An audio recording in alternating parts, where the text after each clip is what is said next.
আমরা যখন আপনারা জানেন আমি নিজের সংস্কারের জন্য বহু বছর বহু জায়গায় লড়াই করেছি, কথা বলেছি। আমরা যখন সংস্কার নিয়ে সরকারের ব্যর্থতার সমালোচনা করি, অবশ্যই সমালোচনার কিছু কিছু যৌক্তিক দিক আছে, কিন্তু কিছু কিছু ক্ষেত্রে সমালোচনাটা নির্দয় পর্যায়ে চলে যায়। আপনি এখন 10টা জিনিসের মধ্যে সরকার যদি 4টা জিনিস করে, 4টা জিনিসকে বলেন 4টা জিনিস করেছে এটা অ্যাকনলেজ করেন, করে বাকি যে 6টা করতে পারে নাই সেটার জন্য সমালোচনা করেন, সমস্যা নাই। কিন্তু একদম কিছুই দেখবেন না, কিছুই হয়নি যখন আপনারা রেসপন্সিবল পজিশনে থাকা লোকজন বলেন, তখন খুব দুঃখ লাগে যে আসলে কি সৎভাবে সমালোচনা করেন নাকি সমালোচনা আপনাদের একটা পেশা বা একটা আত্মতৃপ্তির বিষয়ে পরিণত হয়। যেমন আমরা সারা জীবন বলেছি সংস্কার কোথায় হয়েছে দেখেন, সারা জীবন আমরা বিচার বিভাগের স্বাধীনতার কথা বলেছি। এখন বিচার বিভাগে পদ সৃজন, বদলি, পদোন্নতি, বাজেট অ্যালোকেশন, বাজেট ম্যানেজমেন্ট সমস্ত কিছু উচ্চ আদালতে দিয়ে দেওয়া হয়েছে। যতটুকু স্বপ্ন আমরা ওয়াইল্ডেস্ট ড্রিমে দেখেছিলাম তার সবটুকুই দিয়ে দেওয়া হয়েছে। এটা কি সংস্কার না? রাষ্ট্রে এত বড় একটা অঙ্গের বাংলাদেশের 54 বছরের ইতিহাসে এটা কি সংস্কার না? এটা কি আপনাদের মনে হয় না বাংলাদেশে আইনের শাসন প্রতিষ্ঠায়, মানবাধিকার প্রতিষ্ঠায় একসময় ভূমিকা রাখবে? এটা তো ম্যাজিক লাইট না, সাথে সাথে ভূমিকা রাখবে।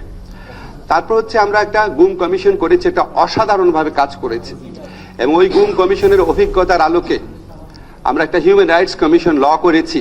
আমি আপনাদেরকে প্রত্যয়ের সঙ্গে বলি, দক্ষিণ এশিয়ার যে কোনো হিউম্যান রাইটস আইনের চেয়ে আমাদের আইনটা বেটার হয়েছে। আমরা এই আইন অনুযায়ী অচিরেই হিউম্যান রাইটস কমিশনে নিয়োগ দিতে যাচ্ছি। এটা কি কোনো সংস্কার না? আমাদের সিআরপিসি, সিপিসিতে যারা আছেন এখানে, এমন সংস্কার হয়েছে যেটা গত 54 বছরে হয় নাই। এটা চোখে পড়ে না আপনাদের? আমাদের লিগ্যাল এইড অধিদপ্তরকে আগের চেয়ে 10 গুণ বেশি কার্যক্ষম করা হয়েছে। এই কার্যক্রম দেখে এত খুশি হয়েছে ব্র্যাক, যে তারা 5.5 কোটি টাকা খরচ করে আমাদের অফিস রিফার্বিশ করে দিয়েছে, এত খুশি হচ্ছে। আপনাদের এটা চোখে পড়ে না যে 10 গুণ বেশি মানুষ বিনা খরচে, বিনা ভোগান্তিতে আইনগত প্রতিকার পাচ্ছে? আমাদের লক্ষ্য হচ্ছে 20 গুণে এটাকে নিয়ে যাওয়া। আমাদের ডিজিটাল সিকিউরিটি অ্যাক্ট, যারা সবচেয়ে বড় সমালোচক আছেন উনাদের সাথে বসে যেভাবে বলেছেন 90% ক্ষেত্রে করা হয়েছে। হ্যাঁ, 10% করা যায়নি, রাষ্ট্রেরও কিছু কিছু সামর্থ্যের ব্যাপার থাকে। এটা চোখে পড়ে না আপনাদের? তো আমার কাছে মনে হয় কি, আমরা যখন প্রত্যাশা করি, আমাদের এই বিপ্লব পরবর্তী সময়ে প্রত্যাশা ম্যানেজমেন্ট একটা বিশাল ব্যাপার হয়ে দাঁড়াইছে। আমি একটা ছোট্ট করে আপনাদের ঘটনা বলি। আজকে যে বাংলাদেশের ফুটবল টিম আছে, এই ফুটবল টিমকে যদি পৃথিবীর শ্রেষ্ঠ 2টা কোচের নাম বলি, ম্যানেজারের নাম বলি, একজন পেপ গার্ডিওলা আর একজন হচ্ছে জেনেদিন জিদান। এখন যেন বাংলাদেশের ফুটবল টিমকে যদি জেনেদিন জিদানের হাতে দিয়ে দেন, 1 বছরের জন্য ট্রেনিং করাবে, জাস্ট বাংলাদেশে সে ট্রেনিং করাবে, অন্য লজিস্টিক কিছু দিবেন না, জাস্ট ট্রেনিং করাবে।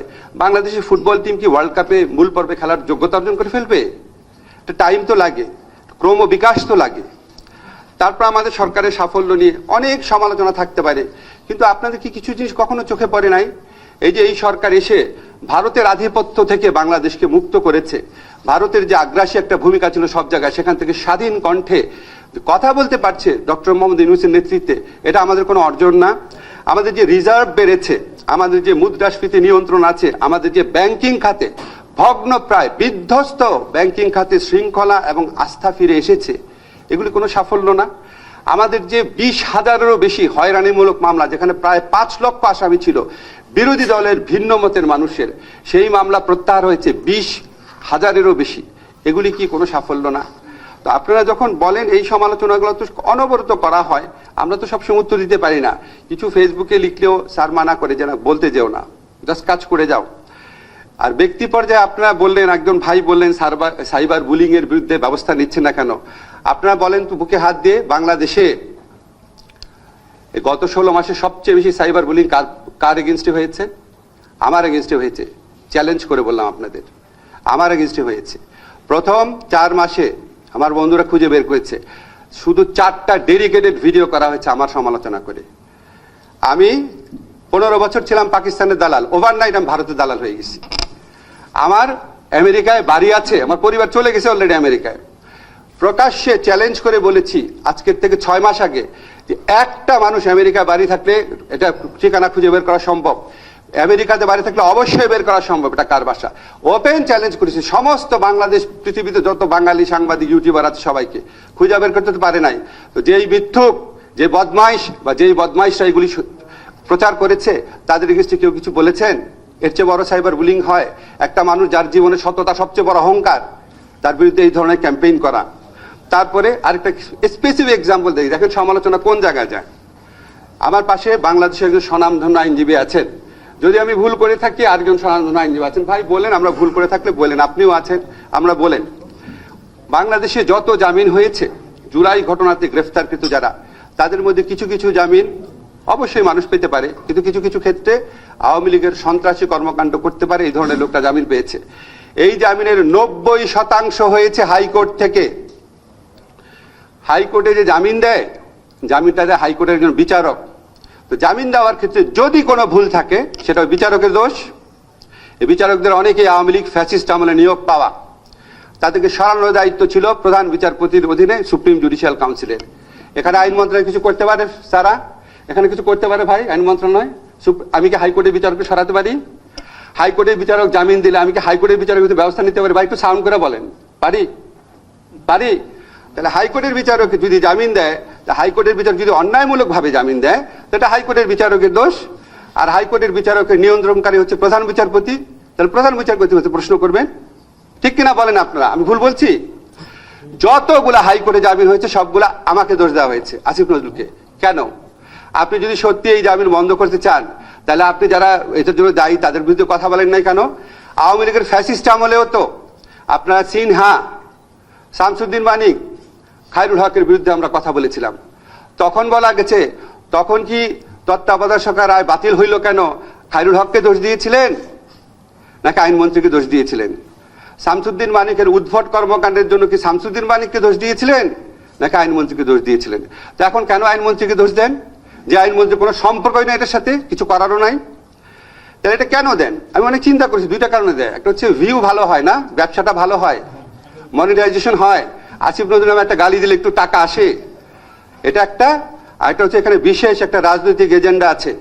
আসিফ নজরুলকে দুর্বল করলে বিশেষ রাজনৈতিক এজেন্ডা বাস্তবায়ন সহজ হয়। এই দুইটা ছাড়া আমি কোনো কারণ দেখি না। যারা অন্যায় জামিনের বিরুদ্ধে কথা বলতে চান, সত্যি যদি আপনারা চাইতেন, সত্যি যদি আপনাদের নিয়ত ভালো হতো, তাহলে জামিন যে বিচারকরা দেয় আর ওই বিচারকদের যিনি নিয়ন্ত্রণ করেন তাদের এগেইনস্টে আপনাদের বলা উচিত ছিল, বলেন নাই। এটা হচ্ছে উদাহরণ দিলাম ব্যক্তি পর্যায়ে আক্রমণ কোন জায়গায় গেছে। আপনি বলেন, একজন বলে গেলেন যে আমরা কেন পদত্যাগ করি না, পরে জানবেন আমাদের অন্তত 3-4 জন উপদেষ্টা বিভিন্ন সময় পদত্যাগ করতে চেয়েছে। এই অন্যায় আক্রমণ, অন্যায় সমালোচনা, সারাক্ষণ গালাগালি, অশ্লীল অশ্রাব্য গালাগালি, প্রাণ নাশের আশঙ্কা, মানে প্রাণ নাশের হুমকি, অবর্ণনীয় জীবন, এই জীবন কে উপভোগ করে? আমাদের প্রধান উপদেষ্টা বলেছেন এটা একটা টিম, একজন পদত্যাগ হলে আরেকজন মনোবল নষ্ট হবে, আরো দাবি আসবে, আমরা কোনো কাজ করতে পারবো না, কাজ করে যাও। তো কাজ করে যাচ্ছি। এখন যখন আমাদেরও বলার সময় আসবে সবকিছু জানবেন, বাংলাদেশে থাকবো, সমস্ত কিছুর উত্তর দিব, এবং আমার তো নিশ্চয়ই সততা এবং আত্মবিশ্বাস আছে, সবকিছু একসময় সবাই জানতে পারবেন। আমার শুধু একটা জিনিস মনে হয় কি, যে আমাদের প্রত্যেকেরই, দেখেন এখানে যারা আসছেন প্রত্যেকে ব্যক্তি এজেন্ডা নিয়ে কথা বলেছেন। আমি কারো নাম বলতে চাই না, এমন লোকও আছেন যিনি একটা তদবির করেছেন, শুনি নাই, সমালোচনা শুরু করে দিয়েছেন। যিনি একটা বড় দলে নমিনেশন চেয়েছিলেন, পান নাই, সে বড় দলের সমালোচনা করা শুরু করে দিয়েছেন।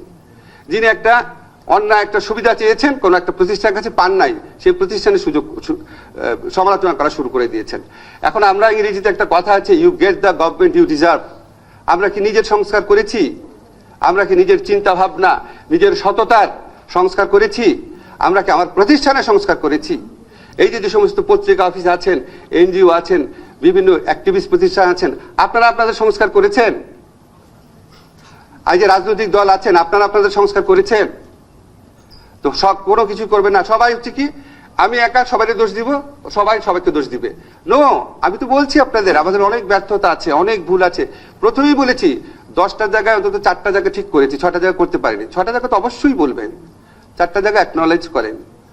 আমরা যদি পরমত সহিষ্ণু না হই, আমরা যদি বিবেকবান না হই, আমরা যদি সৎ না হই, আমাদের নিয়তের মধ্যে যদি সততা না থাকে, তাহলে কোনোদিন আমরা জাতি হিসাবে অগ্রসর হতে পারবো না। আপনি কিছু আইনি সংস্কার করে দিলেন, ম্যাজিক্যালি মানুষ ভালো হয়ে গেল, এটা পৃথিবীর কোথাও হয়েছে? একটা দেশ ইংল্যান্ড, ওখানে সংবিধানই নাই। আর আফ্রিকান যে কোনো দেশে দেখেন সংবিধান, কোনো হাজার হাজার ভালো আইন আছে, তো ওখানে কি বেটার গভর্নেন্স প্রতিষ্ঠিত হয়েছে? কাগজ দিয়ে বেটার গভর্নেন্স প্রতিষ্ঠিত হয়? আমরা আত্মসমালোচনা করি। পৃথিবীতে আমাদের ইসলাম ধর্মে আছে সবচেয়ে বড় গুণের একটা হচ্ছে আত্মসমালোচনা করা। আছেন, আমরা সবাই আত্মসমালোচনা করি, সবাই সবার মতামত, সবাই সবার সীমাবদ্ধতা, শক্তিমত্তা বোঝার চেষ্টা করি। এইভাবেই যদি আমরা অগ্রসর হই, আগামীতে আমরা ধীরে ধীরে সংস্কারের পথে অগ্রসর হতে পারবো। 5 থেকে 10 বছরের মধ্যে দেশকে আমরা ইনশাল্লাহ অনেক ভালো জায়গায় নিয়ে যেতে পারবো।